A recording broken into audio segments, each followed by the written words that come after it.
Hello बच्चों, तो क्या हाल चाल आप लोगों के। आई होप सब बढ़िया होंगे और अपनी पढ़ाई शानदार तरीके से कर रहे होंगे। तो जेईई मेन 2025 22 जन का मॉर्निंग शिफ्ट का क्वेश्चन नंबर थर्ड हम देखेंगे।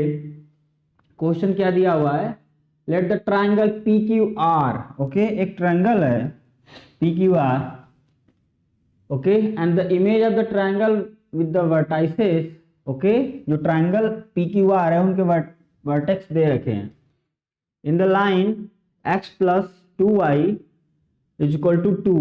If the centroid of PQR is the point alpha comma beta, then 5 alpha minus beta 15 alpha minus beta की वैल्यू बतानी है। ओके, तो चलो क्वेश्चन में देखो क्या कह रहा है कि एक ट्रायंगल PQR है जिसका वर्टेक्स,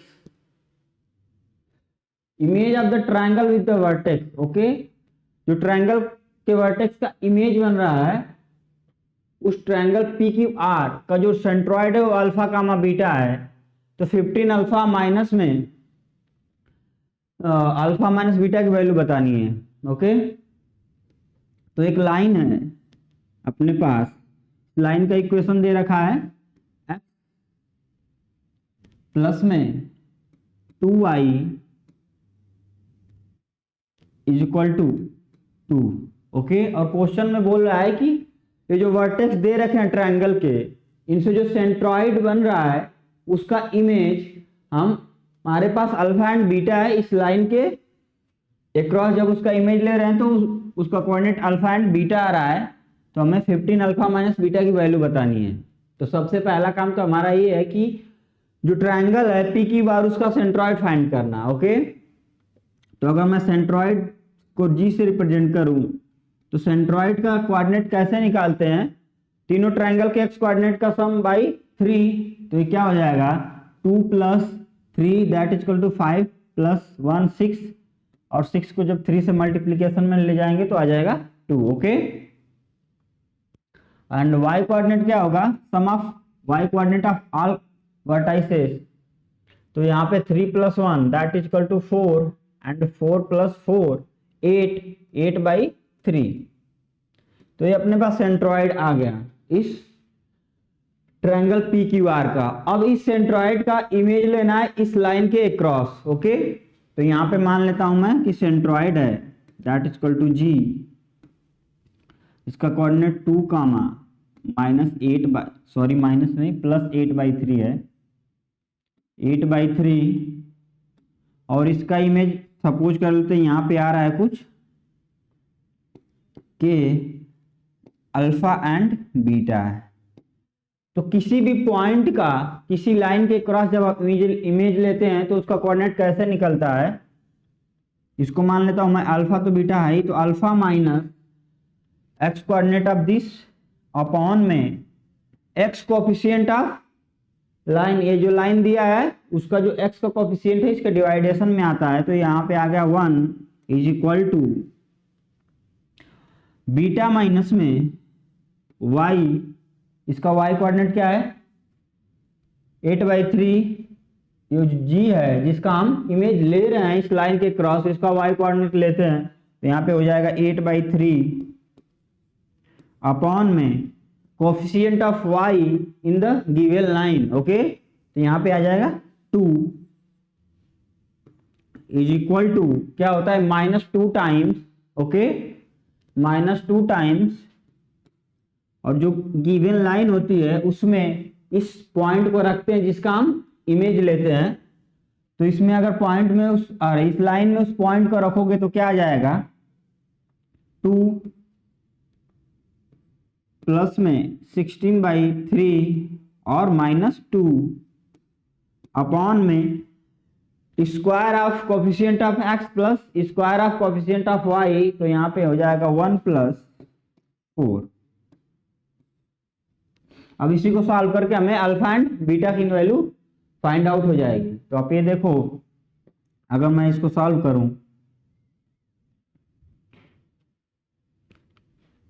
तो अल्फा -2 था अपॉन में 1 that is equal to beta minus में 8/3, बीटा माइनस में 8/3 अपॉन में 2 that is equal to -2/5 and into 2 और -2 कैंसिल आउट हो जाएगा, तो यहाँ पे 16/3 बचेगा, यहाँ पे हो जाएगा 16/3। ओके, तो अल्फा यहाँ से कितना आएगा 2 - 32 अपॉन में 15, तो यहाँ से अल्फा की वैल्यू आ गई माइनस में 2 अपॉन में 15।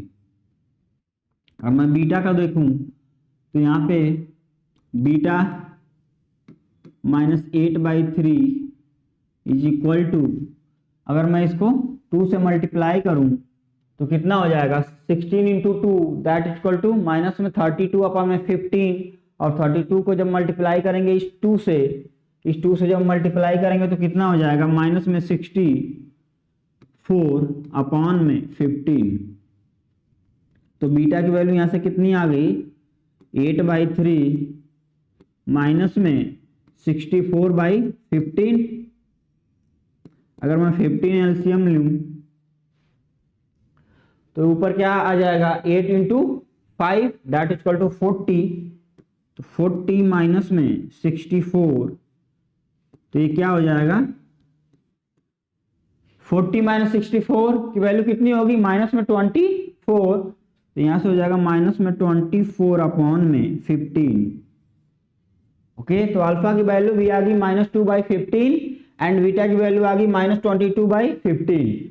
अब क्वेश्चन में क्या पूछ रखा है कि हमें 15 अल्फा माइनस बीटा की वैल्यू बताओ, तो सिंपली 15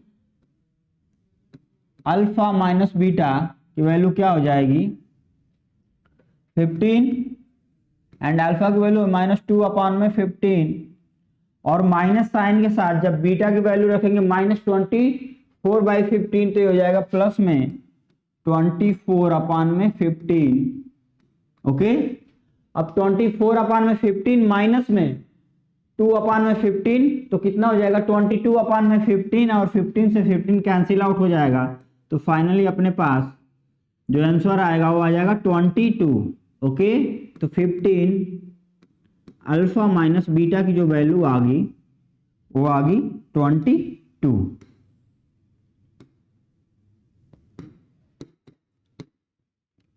तो अपने पास जो ट्रायंगल दे रखा था PQR, उसका जो सेंट्रॉइड था ना, सेंट्रॉइड का इस लाइन के क्रॉस इमेज लेने के बाद जो कोऑर्डिनेट बन रहा था उसको इसने बोला कि अल्फा कॉमा बीटा है, तो हमें 15 अल्फा माइनस बीटा की वैल्यू बतानी थी। तो हमने क्या किया कि सबसे पहला हमारा काम क्या था इस ट्रायंगल का सेंट्रॉइड फाइंड करना। ओके, तो जब हमने इस ट्रायंगल का सेंट्रॉइड फाइंड किया तो हमारे पास आ गया 2,8/3। अब 2,8/3 एक पॉइंट हो गया, इस पॉइंट का इस लाइन के एक क्रॉस हमें क्या लेना है इमेज लेना है।